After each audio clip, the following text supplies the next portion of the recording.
Alors, bienvenue chez moi finalement.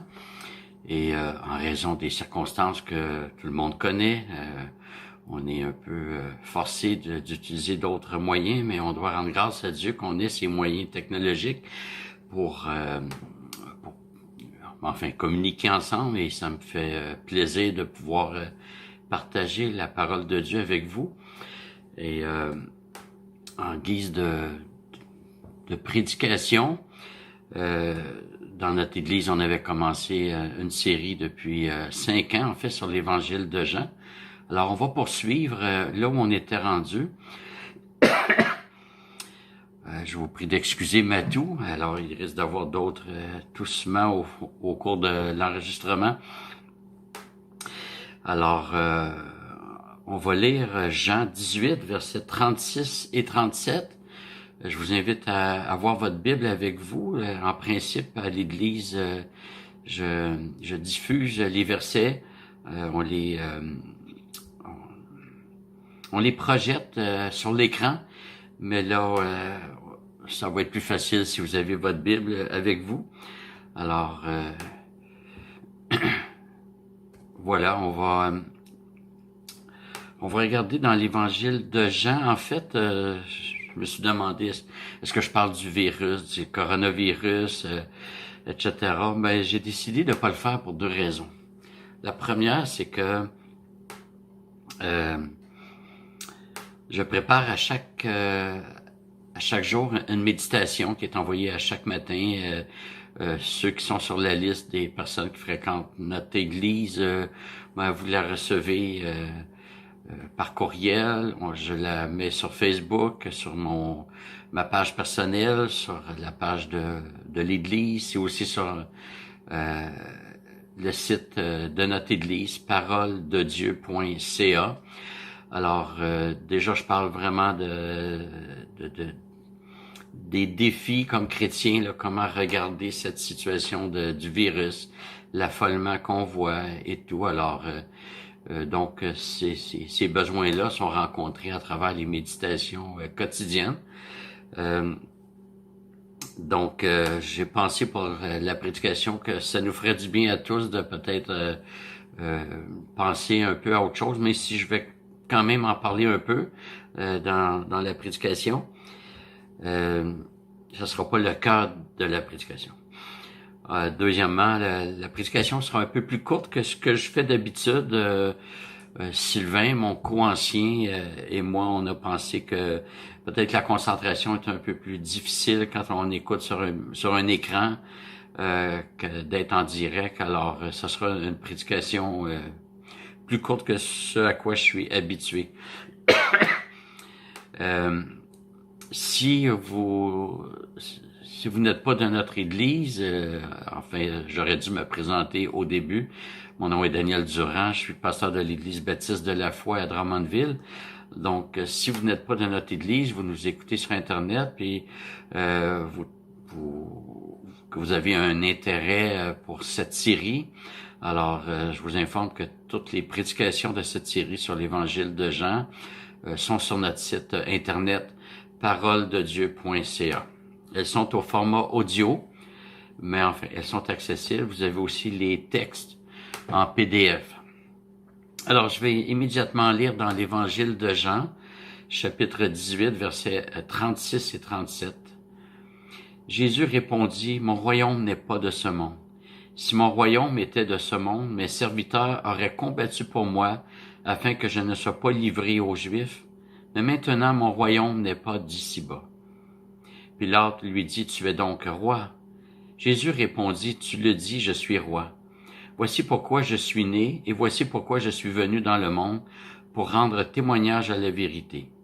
Quiconque est de la vérité écoute ma voix. » Alors que le Seigneur bénisse sa parole et je vous invite à la prière. Père éternel, on est reconnaissant de ce que nos vies sont entre tes mains. Merci parce qu'il n'y a aucune circonstance qui peut ébranler les promesses que tu as pour chacun de tes enfants. Et Seigneur, on a besoin que tu augmentes en nous la foi. Tu vois combien on est facilement stressé, on est vulnérable, on doute. Et Seigneur, on est comme les disciples qui craignaient sur la barque, mais on veut se rappeler que tu leur avais dit qu'ils devaient traverser de l'autre côté. Et donc, leur arrivée à bon port était déjà garantie sur ta parole. Seigneur, on te prie de nous édifier, de nous affermir par ta parole qui est notre nourriture, notre consolation. C'est elle qui nous corrige aussi. Et Seigneur, c'est vraiment une bénédiction que tu nous donnes cette parole. Alors, bénis-la dans nos cœurs, dans nos pensées. Donne-nous, Seigneur, la grâce de la mettre en pratique pour la gloire de ton nom. Amen. Alors, dans la dernière prédication, on avait vu que les expressions « royaume des cieux » que l'on retrouve uniquement dans l'évangile de Matthieu et « royaume de Dieu » que Matthieu utilise aussi et que les trois autres évangélistes utilisent exclusivement, c'est-à-dire qu'ils n'utilisent pas « royaume des cieux ». « Royaume des cieux », on retrouve uniquement chez Matthieu. Mais Matthieu utilise aussi « royaume de Dieu » ainsi que les trois autres évangélistes. Luc la reprend dans le livre des Actes et de même que Paul l'utilise. Et ces deux expressions sont tout à fait synonymes. Elles réfèrent au même royaume. Dieu n'a pas deux royaumes. Il y a un royaume, un roi, Jésus-Christ. Alors ce matin, on va regarder certaines réalités de ce royaume. Comme je vous l'avais dit il y a quelques semaines, le royaume est le sujet sur lequel Jésus a le plus enseigné durant son ministère terrestre. Parfois, on a l'impression que c'est l'amour, que c'est l'aide aux démunis, etc. Ces valeurs sont importantes, certes, mais elles font partie du royaume. C'est un royaume de justice, d'équité, d'amour, etc. Mais c'est vraiment sur l'amour que Jésus a le plus enseigné. Les paraboles, c'est « voici à quoi est semblable le royaume des cieux ». Pourquoi? Parce que le royaume résume tout le projet de Dieu qui est inauguré dans cette création-ci par la venue de Jésus-Christ et qui connaîtra son apogée dans la nouvelle création. Alors, comme je vous l'ai dit, mais je le rappelle simplement ce matin, cet enseignement est la suite de ce que j'avais exposé lors des dernières prédications, alors qu'on pouvait encore se réunir en Église. Donc, je répéterai pas tout ce que j'ai déjà enseigné, mais je vais simplement rappeler le premier point que j'avais mentionné, c'est que le royaume de Jésus-Christ est un royaume inauguré. Dans Matthieu 12, 28, nous lisons « Mais si c'est par l'Esprit de Dieu que moi je chasse les démons, le royaume de Dieu est donc parvenu jusqu'à vous. » Alors, pour ceux qui cherchent des requêtes de prière, priez pour ma gorge. C'est pas relié au virus, c'est un problème que j'ai, alors merci. Jésus n'annonce jamais le report du royaume. Au contraire, il affirme son inauguration par sa présence. Lorsque Jésus est venu, le roi des rois a inauguré son royaume. Jésus affirme dans Matthieu 21, 43, « C'est pourquoi je vous le dis, le royaume de Dieu vous sera enlevé et sera donné à une nation qui en produira les fruits. » Et je suis tout à fait d'accord avec John MacArthur sur ce qu'il dit dans son commentaire sur ce verset. Enfin, je suis d'accord sur ce point précis que je vais vous mentionner. John MacArthur affirme que Jésus parle de la nation juive qui rejette le Messie. Le royaume vous sera enlevé, et parle à la nation juive. Le royaume leur avait été adressé et en raison de leur incrédulité, de leur rejet du Messie, Jésus leur retire le royaume, non pas pour que le royaume leur soit remis plus tard. Jésus ne va pas là, mais plutôt pour qu'il soit remis à une nation qui en produira les fruits. C'est vraiment ce que Jésus dit dans Matthieu 21, 43. Le royaume de Dieu vous sera enlevé et sera donné à une nation qui en produira les fruits. Et John MacArthur ajoute, et je suis d'accord avec lui, que cette nation sont les non-juifs qui croient. Plus loin, John MacArthur dit que cette nation, c'est l'Église. Le royaume de Jésus-Christ est le rassemblement de tous les croyants, qu'ils soient d'origine juive ou païenne. Le deuxième point sur le royaume, et ça va nous transporter dans le livre de Daniel, c'est que ce royaume est inébranlable. Alors, pour ceux qui ont leur Bible, je vous invite à tourner dans le deuxième chapitre du livre de Daniel. Alors que Daniel interprète le rêve du roi Nebuchadnezzar.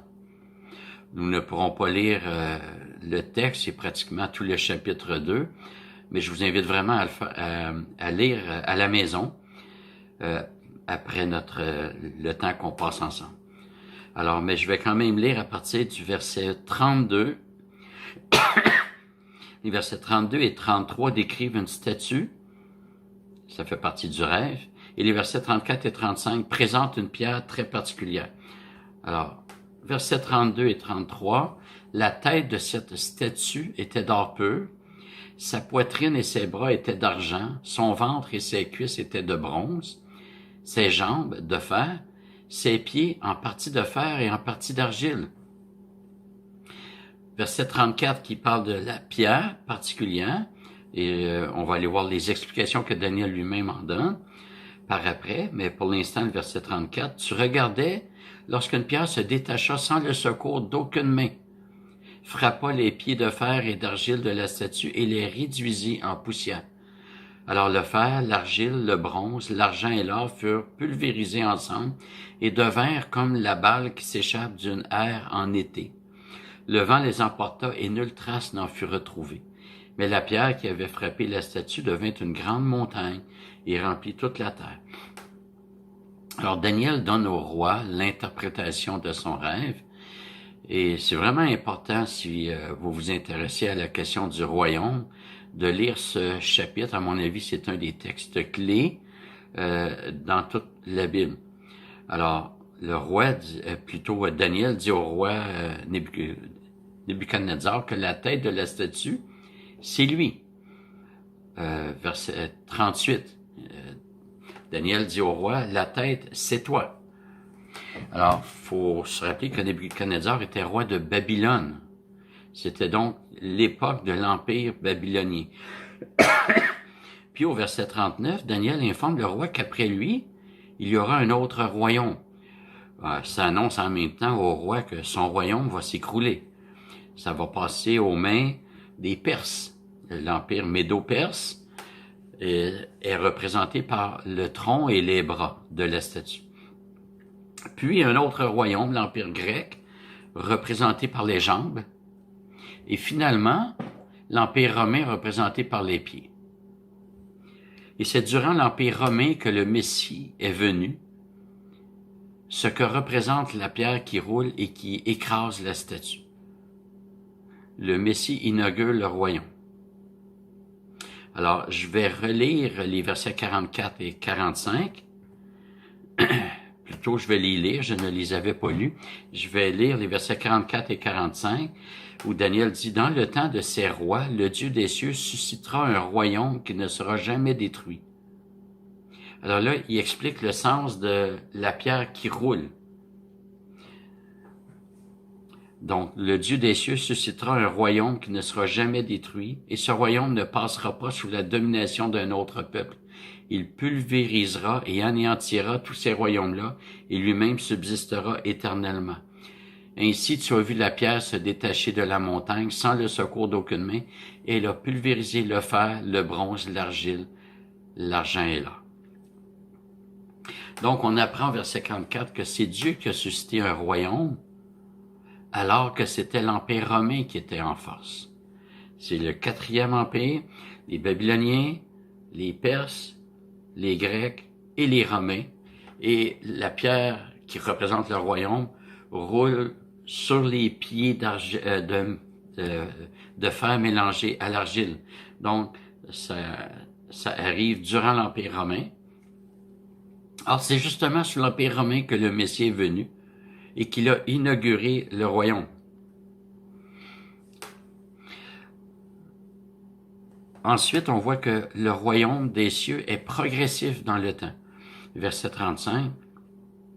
Mais la pierre qui avait frappé la statue devint une grande montagne et remplit toute la terre. Il y a une progression.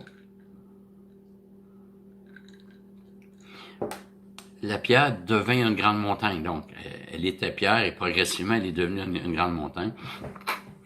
Ainsi, le royaume de Dieu progresse. Il gagne du terrain, il s'impose peu à peu. Nous ne réalisons pas que le royaume progresse, mais il progresse. À chaque jour, le Seigneur sauve ses élus qui sont transportés dans son royaume. La progression du royaume gagne toutes les nations. Donc, c'est un royaume qui progresse, c'est un royaume qui va connaître une dimension internationale. Le verset 35 que nous venons de lire nous informe que ce royaume remplit toute la terre. Cette expansion ne se fait pas sans nous. Nous sommes appelés à faire de toutes les nations des disciples. Le Seigneur nous rend participants à ce glorieux projet. Et c'est une grande joie de savoir que nous avons des frères et sœurs de partout sur la terre. Dans les premières années de ma conversion, c'est-à-dire au milieu des années 80, on avait reçu dans notre église, l'église que je fréquentais à l'époque, excusez-moi, on avait reçu un frère qui était venu au Québec pour l'été. Il était venu travailler et il venait de, je pense, c'était de la Belgique. Et ça m'avait impressionné de voir que une personne vient de loin, mais on a le même Dieu, on vit la même spiritualité, mais on a nos particularités propres. On a quand même une unité dans la foi. On avait une communion. J'étais très impressionné de voir cela. Et oui, le royaume rassemble des gens de toutes les nations, de toutes langues, etc. Et c'est un royaume qui est universel au sens d'international, non pas au sens où tous les hommes seront de ce royaume, mais il est international, il ne connaît pas de frontières. Un autre point sur le royaume, c'est qu'il est destructeur. Le verset 35 nous dit qu'il pulvérise tous les autres royaumes. Le royaume de Jésus-Christ ne fait pas que bâtir l'Église. Il écrase Satan, Genèse 3,15, et il écrase, il anéantit toutes les œuvres du diable. Je crois que c'est l'apôtre Jean qui nous dit cela dans sa première épître, si ma mémoire est bonne. Donc, le royaume de Dieu ne peut subsister sans écraser. Il n'y a aucune sécurité dans un royaume si l'ennemi qui menace le royaume n'est pas vaincu. Alors, c'est ce que Jésus-Christ a fait et il continue de s'assujettir toutes choses. Nous n'aurions aucune sécurité si ce royaume n'extermine pas les autres. Mais ce n'est pas le cas. Le royaume de Jésus-Christ écrase tous les autres royaumes. Toutes les dominations, les puissances, les autorités, les pouvoirs démoniaques et humains ont été écrasés à la croix. Nous les voyons encore. Nous devons lutter contre elles selon Éphésiens 6, mais ils reculent face à la progression du royaume de Dieu. Et on doit se garder de remettre en question cette réalité à partir de ce que l'on voit. On ne doit pas interpréter la Bible à partir du Journal de Montréal. On doit interpréter la Bible à partir de la Bible. C'est la Bible qui s'interprète elle-même. Elle est son propre interprète.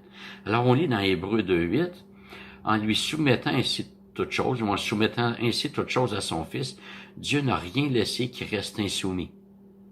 Cependant, nous ne voyons pas encore maintenant que toute chose lui soit soumise. C'est intéressant. Il y a une réalité. Dieu n'a rien laissé qui reste insoumis, mais l'auteur dit qu'on ne le voit pas encore maintenant. Nos yeux nous trompent. Alors, faut pas regarder ce qui se passe dans le Journal de Montréal, aux nouvelles, puis dire, ben non, ça fonctionne pas parce qu'on voit dans le monde que les forces du mal s'activent encore. Oui, mais Dieu s'assujettit toutes choses quand même. Une autre caractéristique du royaume de Jésus-Christ, c'est qu'il s'agit du royaume final. C'est implicite dans le fait qu'il pulvérise tous les autres royaumes et qu'il subsistera éternellement.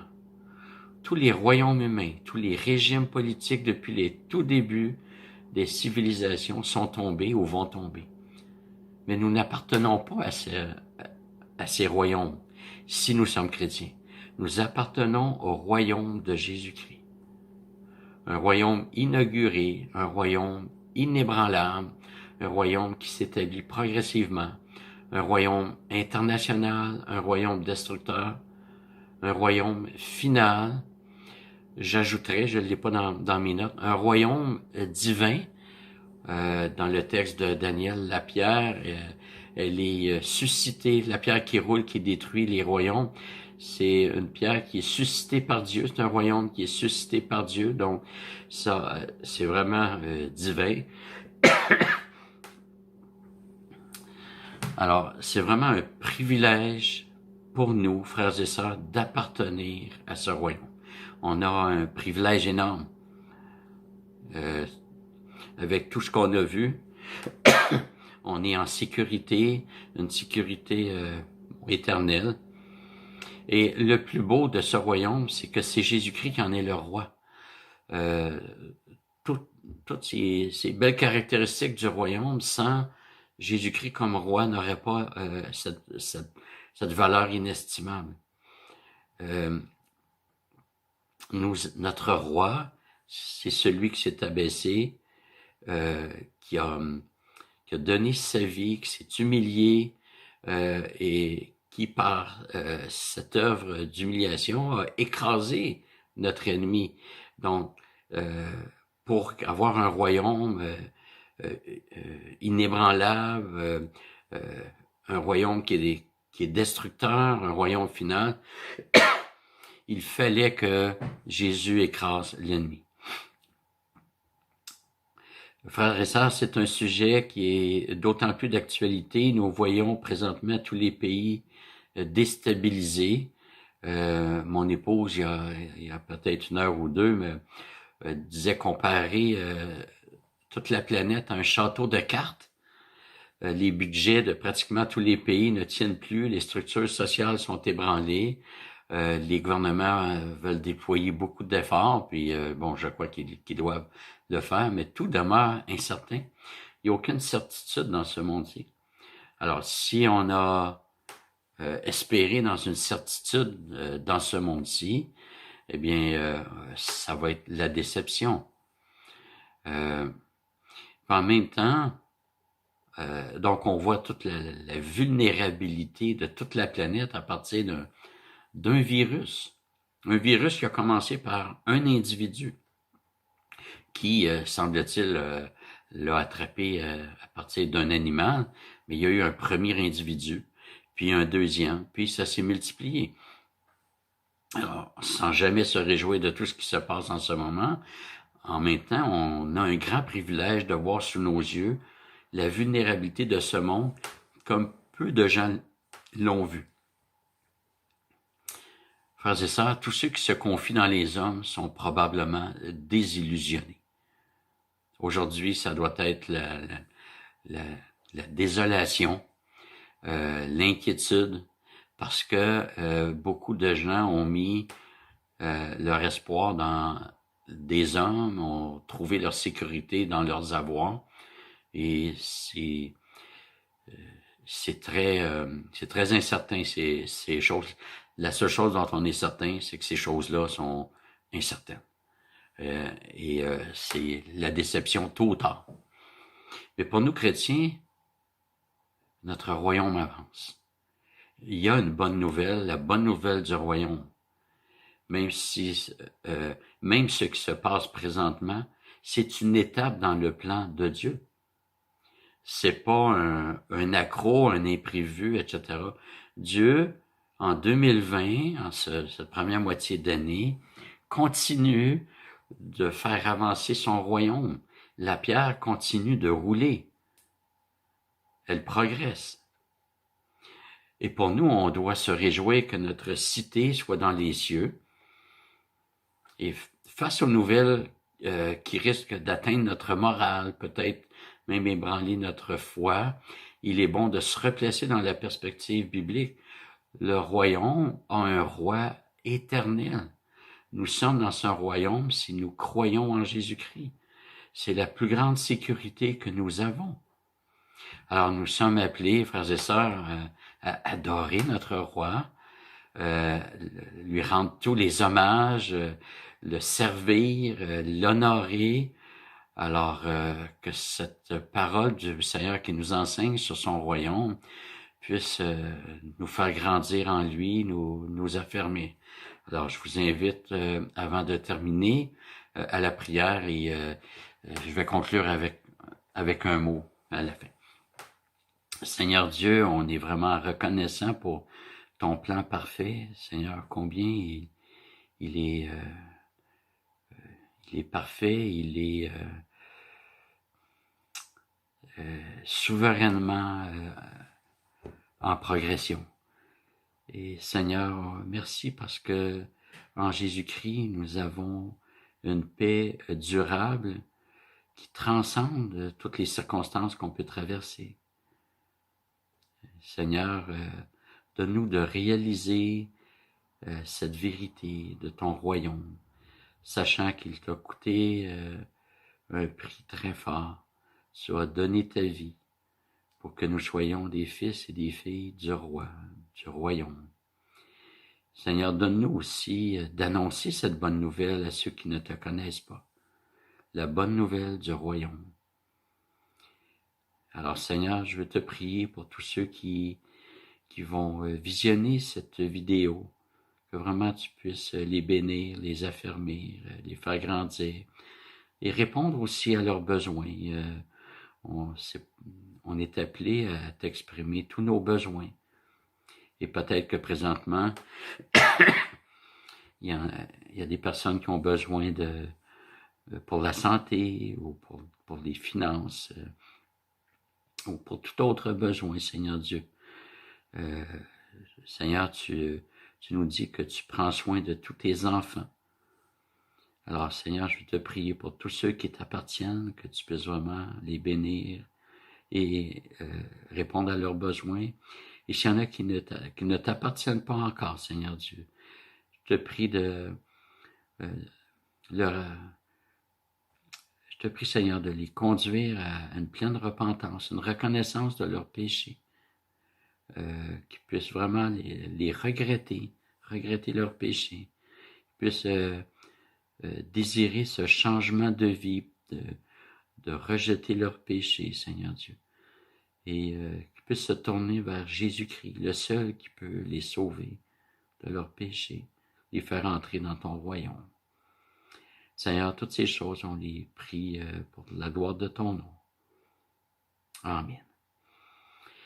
Alors, merci d'avoir été présent, oui. Et si jamais vous avez des questions, des requêtes de prière, n'hésitez pas. Par le moyen par lequel vous visionnez cette vidéo, il y a les coordonnées pour nous rejoindre, donc ça nous ferait plaisir. Alors, ça risque d'être une habitude pour les prochaines semaines, les prochains mois, on ne le sait pas, mais pour l'instant, on se réjouit de pouvoir utiliser ce moyen. Alors, gardez-vous près de notre Dieu, plongez vos regards dans sa bonne parole, prenez soin des frères et sœurs dans la foi et que le Seigneur vous bénisse, au plaisir de vous revoir. Merci.